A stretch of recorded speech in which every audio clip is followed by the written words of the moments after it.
Let's move on as we talk about, weekend stuff coming up. We have the usual Week in Business with Amanda Lang. We have movies coming up with Richard Krause. And first, for those going on road trips, especially with dogs, this next story is for you, particularly those going across the border down south. Now, there were stricter rules coming in, forms and all these specific requirements for dog owners heading to the States.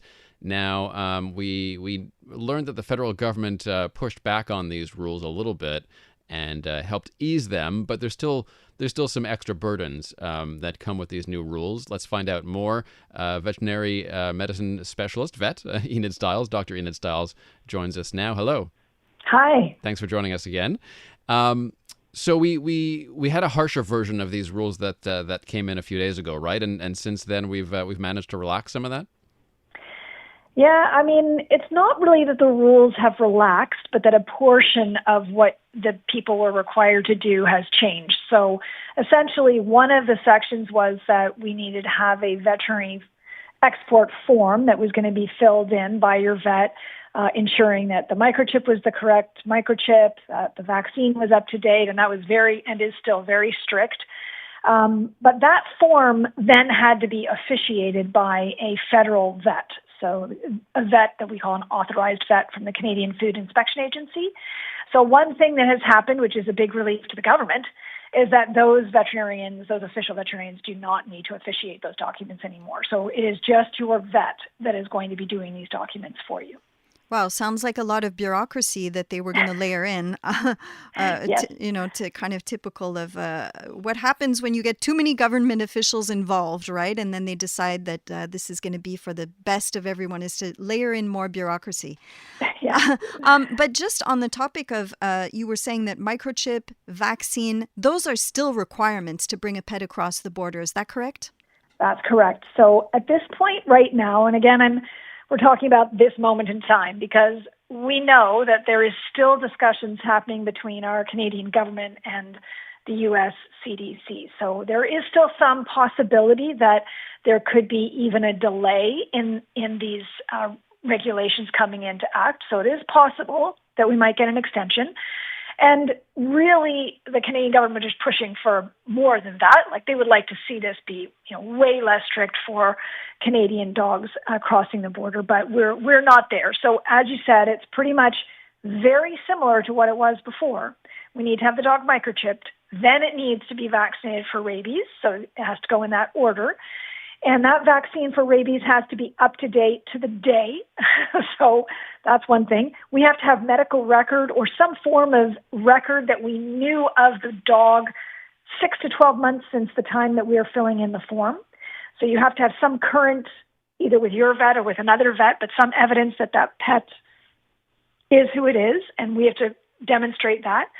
And then, of course, if we're just starting the vaccine process and they're not up to date, then you have to wait 28 days from the day in which that vaccine was given before you can go across the border. So there's still very strict requirements right now. Sounds complicated. Is Yeah. this due to a spike in rabies cases? Well, I mean, yes, it is in some respects. So there have been some dogs imported into the United States, mostly coming from high incidence countries, so countries where canine rabies is endemic. And very important to comment that this is canine rabies, not various wildlife variants that we see, which we have in Canada. We do not have endemic canine rabies here in Canada or the United States. So they were coming into the States from outside, from these other countries, and just happen to be carrying it. And it's a disease that can lay dormant for a while. So that's one of the problems. That's why they're so strict about the amount of time between vaccines and leaving the country and all these specifics. The other thing that happened is that it looks like there were some cases that came in through Canada from other countries. And that's why Canada is not currently being exempt, because our regulations are not, they're strict, and they're become stricter, but they're not quite what the U.S. wants.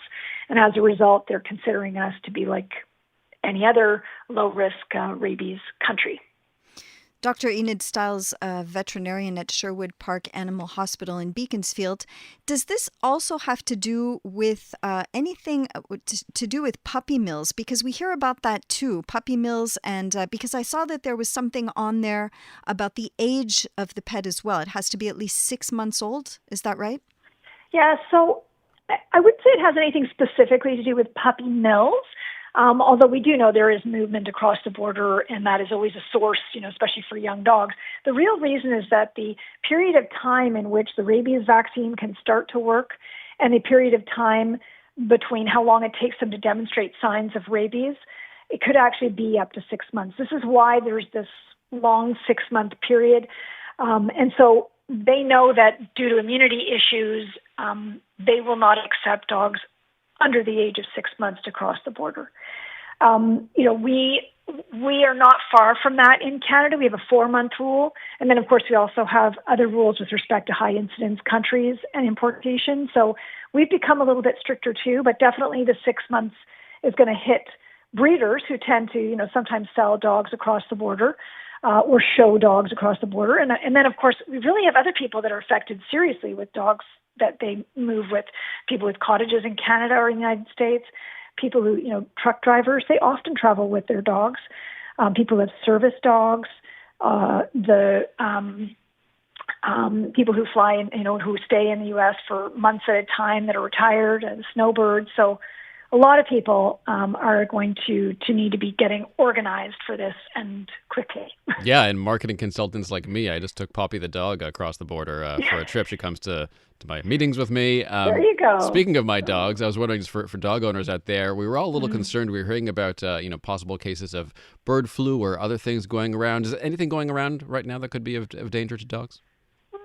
Not too much. The usual suspects of kennel cough and things like that. We did have some canine influenza, but not here in this area. So I think we're pretty good in this particular time. But, things fluctuate. So I guess the key point is keep your dog well vaccinated and always watch the news. And in fact, the Canadian Food Inspection Agency, which is our government agency for this type of thing, will actually often update on things that they're seeing, and that would be their animal related, including if we're seeing more cases of certain diseases. So good to check out their websites once in a while. Dr. Enid Stiles, a vet and specialist in behavior medicine. Thanks so much. You're very welcome.